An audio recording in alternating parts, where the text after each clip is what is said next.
मेरे प्रिय माता पिता, भाई बहन, बेटे एवं बेटियों, मेरा यह वीडियो किसी भी जाति धर्म के लोगों को ठेस पहुंचाने का बिल्कुल भी नहीं है।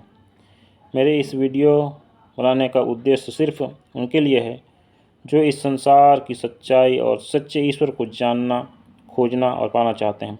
तो मेरे प्रियो, मैं आपको इस वीडियो में बाइबल की सच्चाई बताने जा रहा हूँ। बाइबल एक सच्चाई है, बाइबल एक सच्चा इतिहास है, बाइबल एक भविष्यवाणी है, बाइबल एक लेखा है, मनुष्य की उत्पत्ति से लेकर मनुष्य जाति के अंत तक का सटीक घटनाक्रम की एक सूची है। बाइबल क्या है?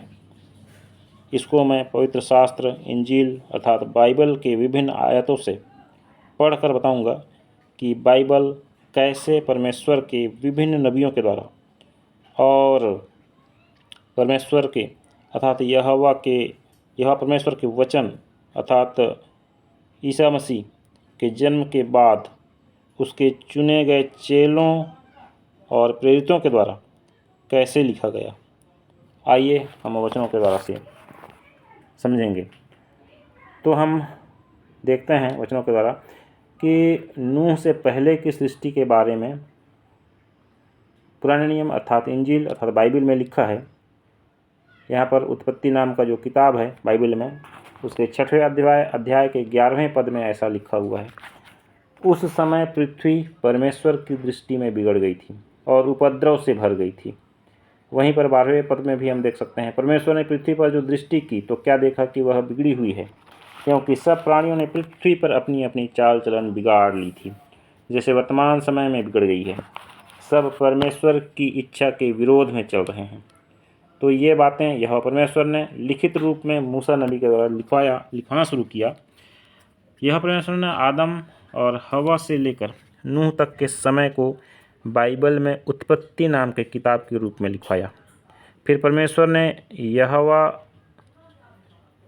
यहोवा ने मनुष्यों को निर्गमन नाम के किताब और व्यवस्था विवरण नाम के किताब के रूप में लिखित में मनुष्य जीवन कैसे बिताना है, इसके लिए उन्होंने नियम लिखवाया। जैसे कि मूसा नबी लिखता है व्यवस्था विवरण उसके अध्याय 9 उसके 12वें पद में, और यहोवा ने मुझसे कहा, उठ यहाँ से झटपट नीचे जा, क्योंकि तेरी प्रजा के लोग अर्थात यहूदी जिनकी जिम्मेदारी परमेश्वर यहोवा ने मूसा को दी थी, कहते हैं, जिनको तू मिस्र से निकाल कर ले आया है वे बिगड़ गए हैं। जिस मार्ग पर चलने की आज्ञा मैंने उन्हें दी थी उसको उन्होंने झटपट छोड़ दिया है, अर्थात उन्होंने तुरंत अपने लिए एक मूर्ति ढाल कर बना ली है, जो कि उन्होंने एक बछड़े की मूर्ति बनाई थी। इस वचन में हमने पढ़ा कि मूसा नबी कह रहे हैं कि यहोवा परमेश्वर ने मुझसे कहा। इसका मतलब यह हुआ कि सृष्टिकर्ता परमेश्वर यहोवा मूसा नबी से आमने सामने बात करते थे। इसी तरह नए नियम में अर्थात यहोवा परमेश्वर ने शब्द पुत्र ईसा मसीह के रूप में धरती पर जन्म लिया।